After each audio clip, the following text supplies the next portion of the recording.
See how we did. First one here was there are blank grams and 13.3 moles of lithium nitrate. Correct answer in this one is 917. 917. Looks like most of us got that. Next one, there are blank moles and 13.3 grams of lithium nitrate. We check this one out. Looks like most of us did that one. Correct as well.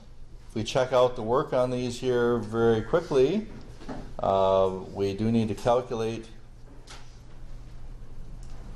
this value right here. What do we call this number? What do we call this value? Molar mass. Molar mass, exactly. It's called the molar mass.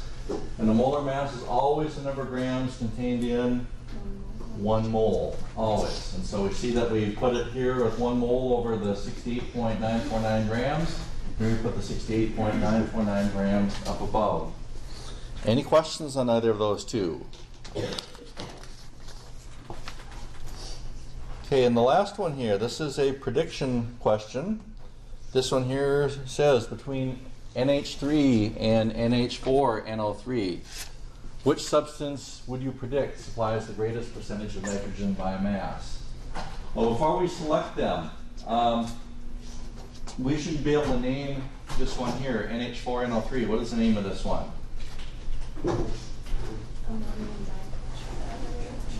Ammonium nitrate. Good. This is ammonium nitrate.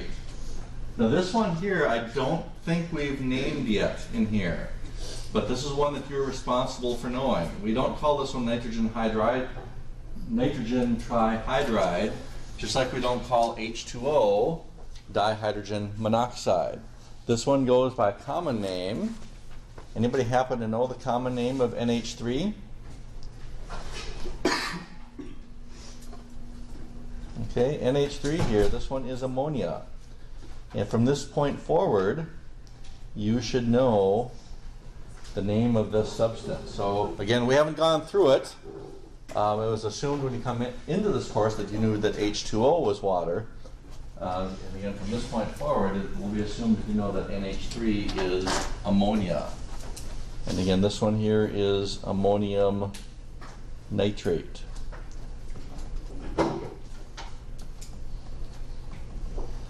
And so if we go back to this particular one and check to see how we did, make our prediction, it looks like we're fairly evenly split, maybe just a few extra saying that the ammonium nitrate supplies a greater percentage of nitrogen by mass. And so for this one here, I don't have the right or wrong answer up because this is the basis of our class today, but any questions on any of the ones we've done here on the Socratic map?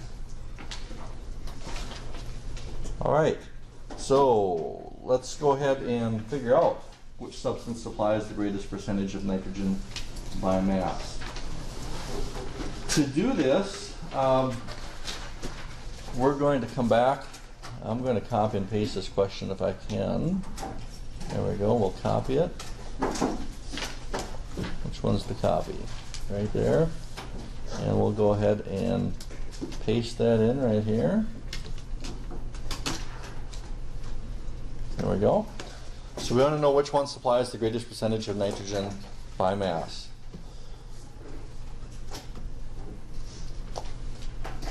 What we're going to do is we're going to calculate the molar mass for each one of these. We'll put NH3 on this side. We'll put the NH4NO3 over here. And so to calculate the molar mass, how many nitrogens are in this formula here? 1. And how many hydrogens? 3. So we go ahead and we write down the 1 nitrogen at 14.01. We have our 3 hydrogens at 1.008. We multiply these through, we get the 14.01 and 3.024. If we sum these down, we get 17.03. And what we'd say is that there's 17.03 grams of NH3 for every 1 mole of NH3. There's this many grams of hydrogen. There's this many grams of nitrogen. So again, this here is the molar mass, and this is the masses that make up the 17.03 grams of NH3. So now if we want to calculate a percentage, and this isn't just in chemistry, this is in everyday life. Yes? How did you get 1.008? Because in the periodic table it says it's 1.01. Okay, I'm using this periodic table right here. So 1.008. Okay?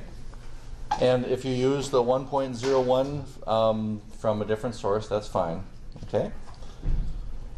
So at this point, if we go back and ask ourselves, how do we calculate a percentage? How are percentages calculated? Always. Out of 100. Out of 100, that's correct. But how do we do it out of 100? We take the part and divide it by the whole, and then times 100. See, and percentages always work that way. You take the part, you divide it by the whole, you multiply it by 100. So we then ask ourselves, what is the part that is nitrogen? What is the part that is nitrogen in this case? 14.01 grams. And what is the whole amount? 17.03 grams. So again, it's always the part over the whole times 100. Again, this isn't just a chemistry thing. If you wanted to find a discount on a pair of shoes or a purse or a car, you know the percentage off, I'm sure you could calculate what that is. So we take the grams, we cancel these out, and then we go ahead and calculate this. We'll take 14.01 divided by the 17.03, multiply by 100, and we wind up with 82 point. How many sig figs should this answer have? 4. 4, because we have 4 in the numerator, 4 in the denominator, so we write it out as 82.27% nitrogen by mass. So let's go ahead and do the same thing over here for the ammonium nitrate. Find out what is the percentage of nitrogen. Go ahead. Find the percentage of this nitrogen in ammonium nitrate.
Just letting you know, because I tried resetting my phone. I wasn't sure if it was my internet or anything, but it's just need to wait on it.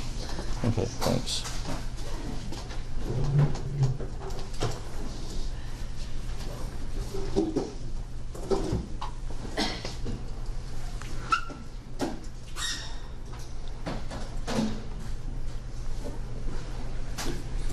All right, if we were to go ahead and check it, you should wind up with 35.00%.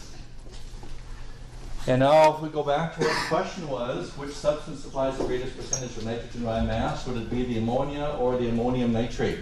Ammonia. That is the ammonia. And so it supplies more than twice as much nitrogen by mass than does the ammonium nitrate. Now, I may have mentioned before, well, first of all, before we get into that, anybody know an application of why we might want to know that nitrogen is contained in these compounds?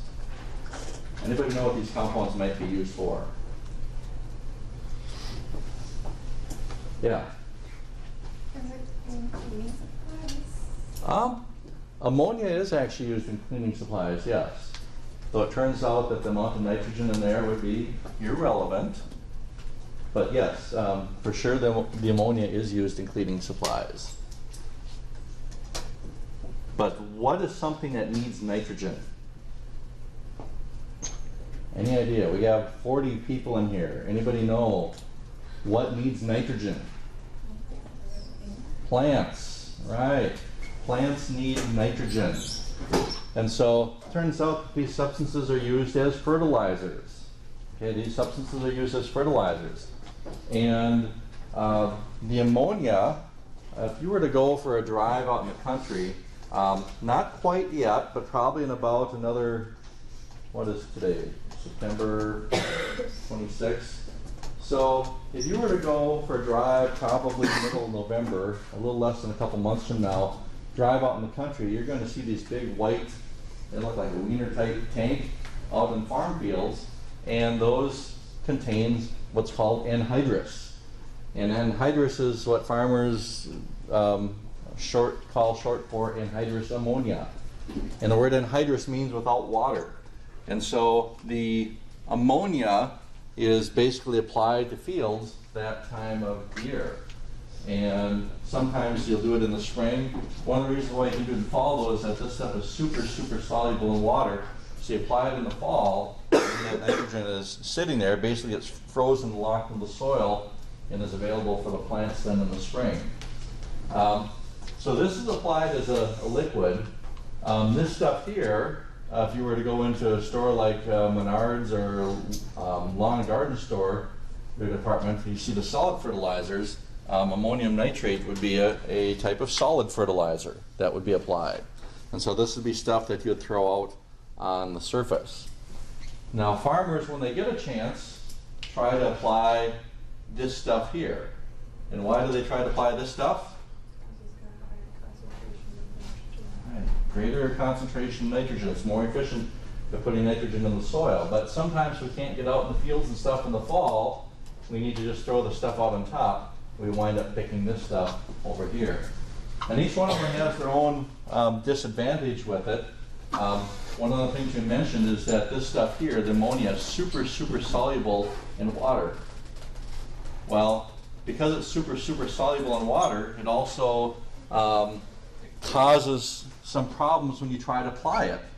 Because what else is comprised of a whole lot of water? Well, yeah, plants are, but you and I are. So if it's super, super soluble in water and you're out there applying it, you have things like saliva and the water and your mucous membranes, things that are exposed in your nose, and this stuff like to dissolve in them very quickly as well. And so it's one of those things, if you've ever been around even some household cleaners that contain some ammonia, you might feel your eyes beginning to burn. That's because the ammonia is starting to dissolve into there, and it's causing some irritation. But the ammonia that's found in household products is very, very low in concentration. When you apply it super concentrated like this, it wants to dissolve immediately, and the fumes can basically overcome you if you wind up inhaling it. The ammonium nitrate, this stuff now, is very highly controlled as well. Now, most of you weren't even born when this happened, but ammonium nitrate, anybody know a big event happened in the U.S. involving ammonium nitrate? 1994. Oklahoma City bombing? Oklahoma City bombing, exactly. And what happened was that we had someone load up a rental truck full of ammonium nitrate fertilizer, doused it with a bunch of diesel fuel, ignited it, and there was almost a couple hundred people that were killed as a result of that. So each one of these comes with their own inherent dangers when it comes to handling. So each one of them is very highly regulated because of issues associated with working with them. But if you were to go into a lawn and garden store and start looking at packages of fertilizer, you'll start looking at seeing numbers on them. For example, you might see something like a 10, 10, 10 on the package, or you'll see something like a 27, 2, 15 on the package. And these numbers represent something. Any idea what these numbers represent? One of them's nitrogen levels, isn't it? One of them's nitrogen levels. The one that's nitrogen is the First one? first one. Any other things we need for plants? Well, these are called NPK values. NPK values. And what do you think they stand for? Phosphorus and potassium. Phosphorus and potassium, right. Nitrogen, phosphorus, and potassium. And so those represent percentages of nitrogen by mass. So if we had something like ammonium nitrate as a fertilizer, that ammonium nitrate would look like this, 35-0-0, to represent that it's 35% nitrogen by mass. You look at the formula, there's no phosphorus, there's no potassium in there, so again it would be a 35-0-0. And those are called NPK values. Sometimes you'll see a fourth number on there, and it might be something like this. And that fourth number, if it's on there, is the element sulfur. So again, sometimes it's 4. If there's a fourth one, it's sulfur. Most of them that you and I see, though, will just have the 4 numbers on there. And as far as what they're used for, nitrogen is used to green things up. You want a nice green lawn, you want big N value. By law in Minnesota, if you apply a fertilizer on your lawn, so again, if you apply a fertilizer on your lawn, any idea what the phosphorus value has to be by law in Minnesota? 0. Exactly. In Minnesota, the P value must be 0 in Minnesota if you apply it on the lawn. That's because P, phosphorus, is used to produce fruit and blossoms. Fruit and blossoms. And K is for roots. K, potassium, is for roots. And if you want to keep that one straight, can you think of a root vegetable that many of us eat? That sounds like Carrot. potassium. Potato, exactly. Potatoes contain a lot of potassium. And so that's one of the ways that you can keep that one straight. Potatoes contain potassium, and those are used for roots. So again, you want something green, you want a big N value. If you want flowers and fruits, you have a big P value. If you want big beautiful roots, you have a larger K value. Why does P have to be 0 if it makes fruit? All right, so why does P have to be 0 in Minnesota if we put it on our lawn? Any ideas why? Good question. Well, think about what happens in the summer. You apply the fertilizer on there. Of course, just putting the fertilizer on there by itself isn't going to do any good. What else do you need to get things to grow? Rain. Yes, seed, but you also need rain, or you need some water. So in Minnesota, when the rain comes in the summer, what type of rain do we often get?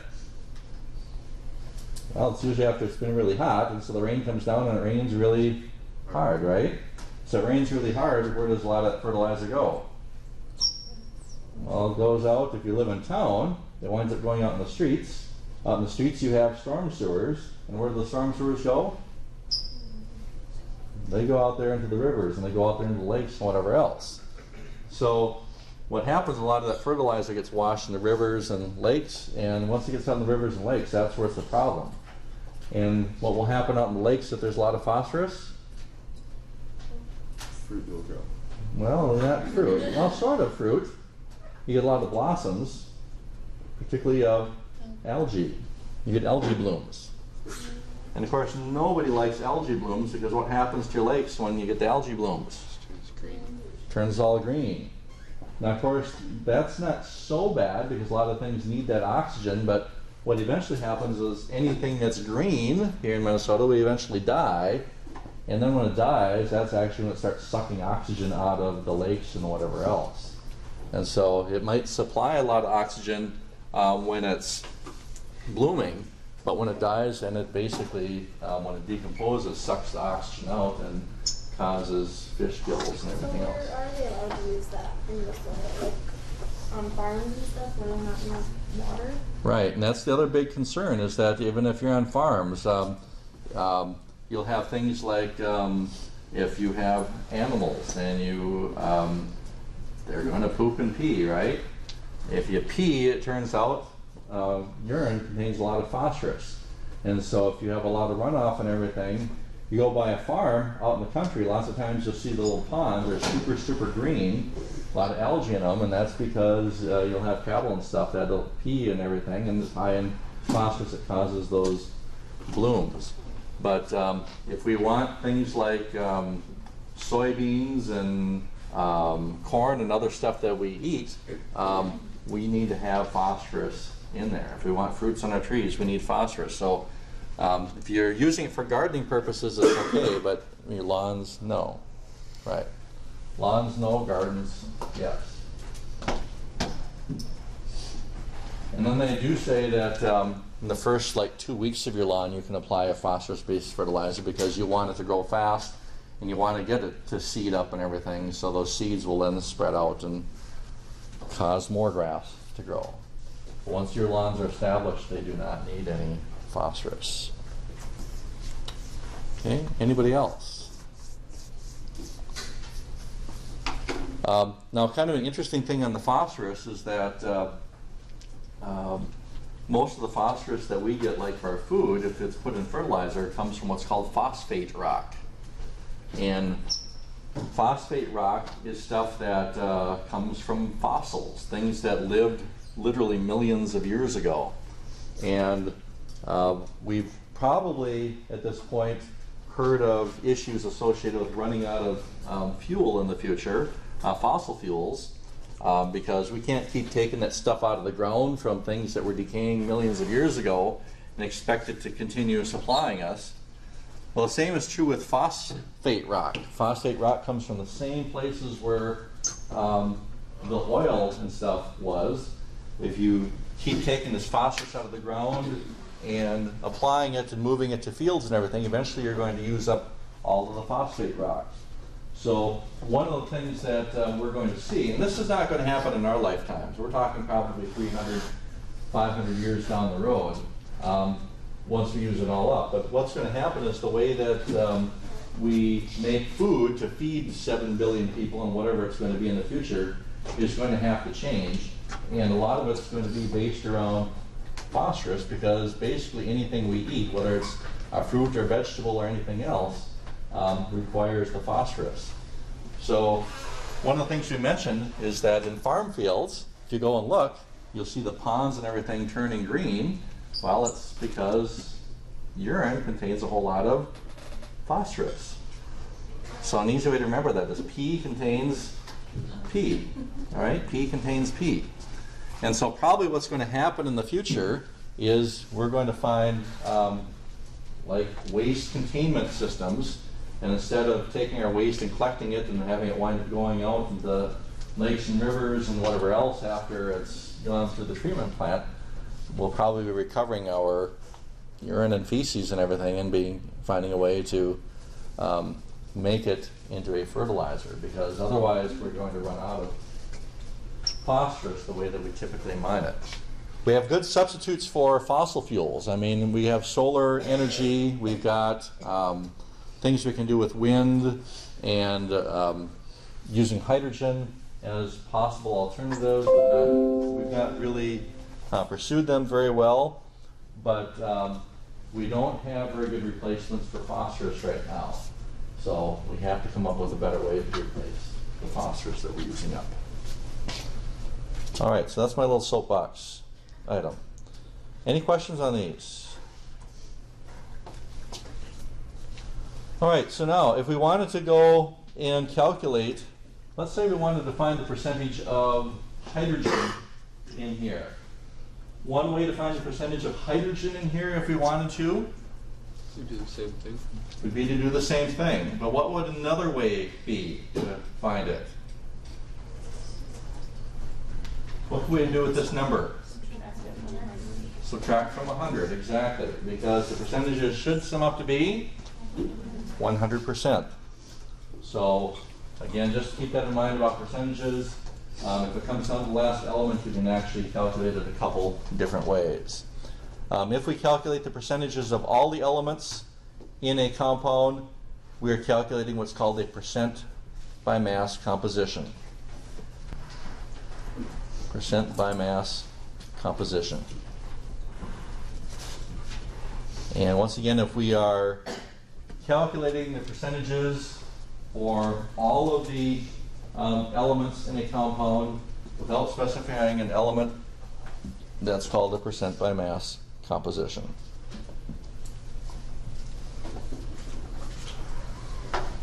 Now here's another way we can use this stuff. Let's say we're talking about an iron supplement. So we have an iron supplement.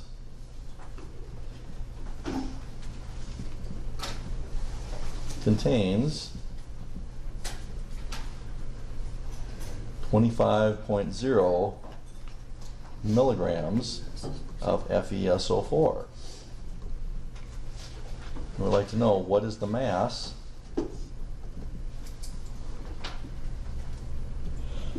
of iron in this sample.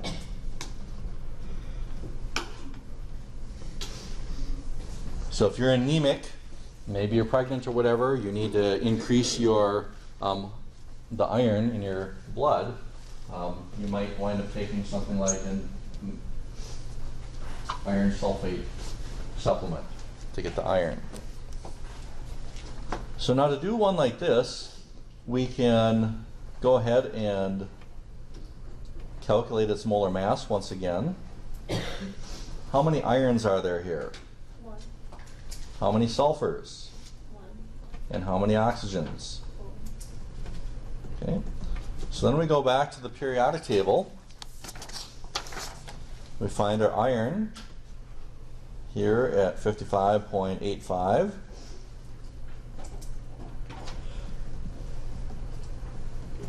We have our sulfur that sits at 32.07. And then we have our 4 oxygens, each at 16.00.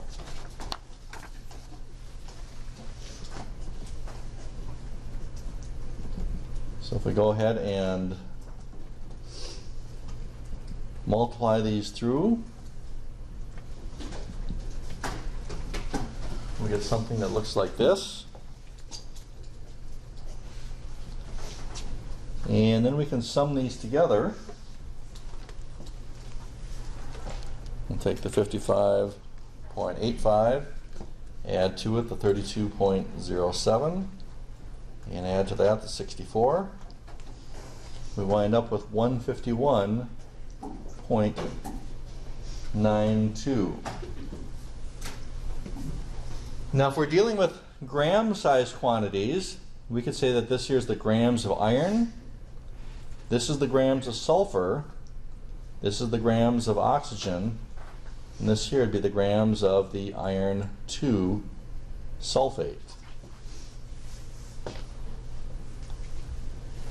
Now it turns out that these are mass ratios. These are mass ratios. And we could, if we wanted, divide all of these by 1,000. If we divided them all by 1,000, then the ratios would be equal to milligram quantities of each other.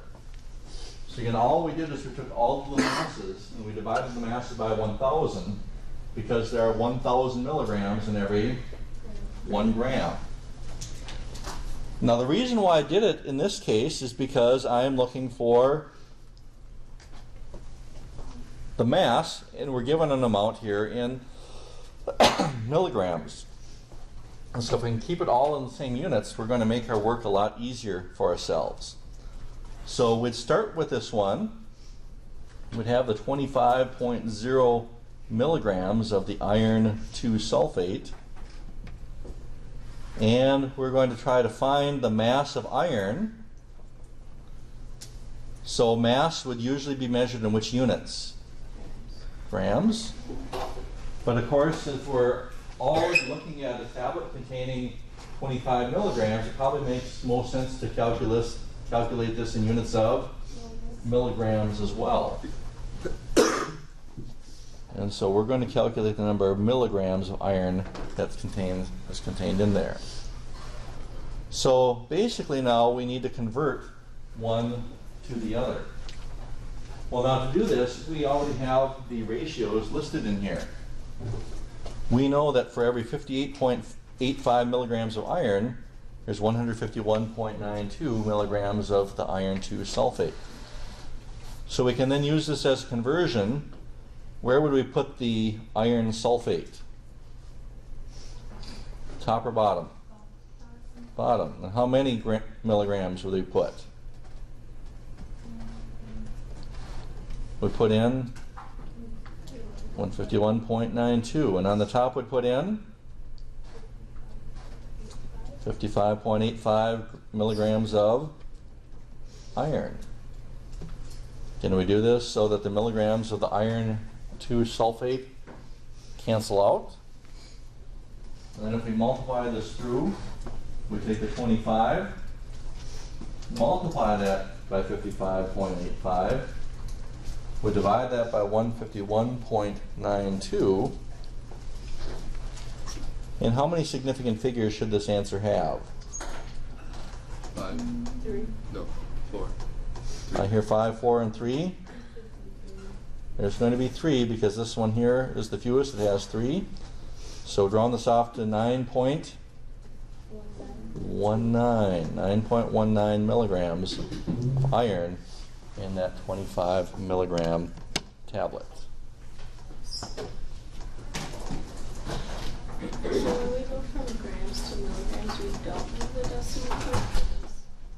When we go from grams to milligrams? Yeah, for like the top portion, when we were calculating out the percentages and for the mass, we just put an M in front of the G, but we didn't move the decimal point. We didn't have to move the decimal because we divided all of them by 1,000. And the way we divided by 1,000, this shows us that we had 1/1000th of the original amount. So when we say we divided by 1,000, the milli is showing that it's 1/1000th. Not the number. The number isn't changing. The prefix milla means that it's 1/1000th of the original amount. Okay, so each one of these is 1/1000th of the original amount. And so the purpose behind it again is to show that the ratios and masses don't change. If, for example, this was in terms of kilograms, I could have multiplied all of these by a factor of 1,000. By multiplying by a factor of 1,000, that's the same as saying that these are the ratios in kilograms. Okay? And we can really use any mass ratios we want if we wanted to. If we're not dealing with metric units, these would even be the ratios in pounds. So we're dividing, what is it? Multiplying by 453.6. So again, as long as we are working with mass ratios or weight ratios here, we can use any units that we wish because the ratios of the numbers, whether we have pounds or whatever else, the ratios stay the same. But in this case we use milligrams for the simple reason that we were given milligrams in this problem. Okay, anybody else? Of course now, if this is milligrams, we no longer have a mole of this stuff. turns out we would have 1 millimole, or 1/1000th of a mole of iron sulfate. So it's no longer a mole, but it would be called a millimole. But we wouldn't even need to refer to it as a millimole at this stage, for the simple reason we weren't doing anything with mole calculations here. We were simply looking at mass ratios. Okay, any other questions? Any other questions? All right, then the last one here today, and then we're going to do some practice for the rest of the hour. Let's say that we have one molecule of C2H6. One molecule of C2H6. And one molecule of C2H6 is going to look like this. One molecule of C2H6 right here. And in this one molecule of C2H6, how many atoms of carbon are there? And how many atoms of hydrogen are there? 6. Okay, so these are some relationships we could get from looking at the formula. Now another way we can say this is that if I had 1 mole of C2H6, 1 mole of C2H6 is going to have how many moles of carbon? 2. And how many moles of hydrogen? Right. So we simply multiply this by Avogadro's number. We have a mole of molecules. We multiply this by Avogadro's number. We have 2 moles of carbon atoms. We multiply this by Avogadro's number. We have 6 moles of hydrogen atoms. So again, simply multiplying by Avogadro's number of particles, we get the number of moles. So what this means then is we could say, we could use this as a conversion. We'd like to know how many moles are in, and let's say we had 12.7 moles of C2H6. How many moles are in moles of what? Moles of hydrogen. Sorry about that. Moles of hydrogen are in. If we want to find the moles of hydrogen, now we start with the 12.7 moles of the C2H6. We're looking for moles of hydrogen out here in the answer. We then need a conversion factor that gets us from point A to point B. On the bottom we'd put in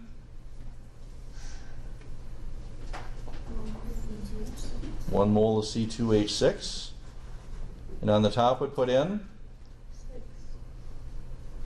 6 moles of hydrogen.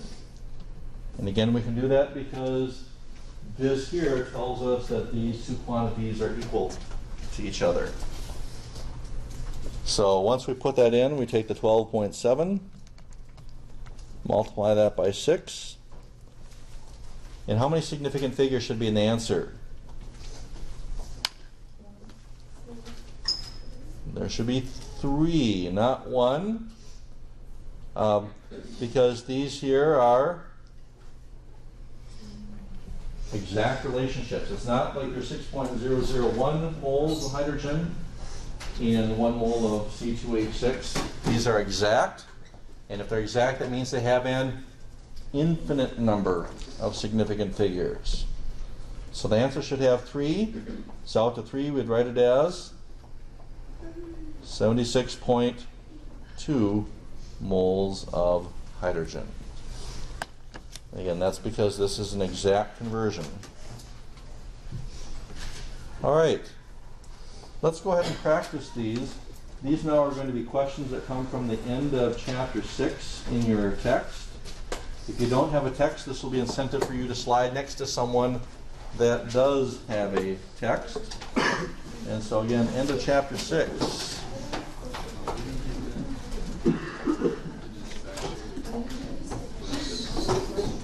And of course, I know practically everybody has a camera. You can go ahead and take cameras of photos of these pictures as well, or photos of the problems. So we're going to do number 63. Letter C. Number 67, letter A.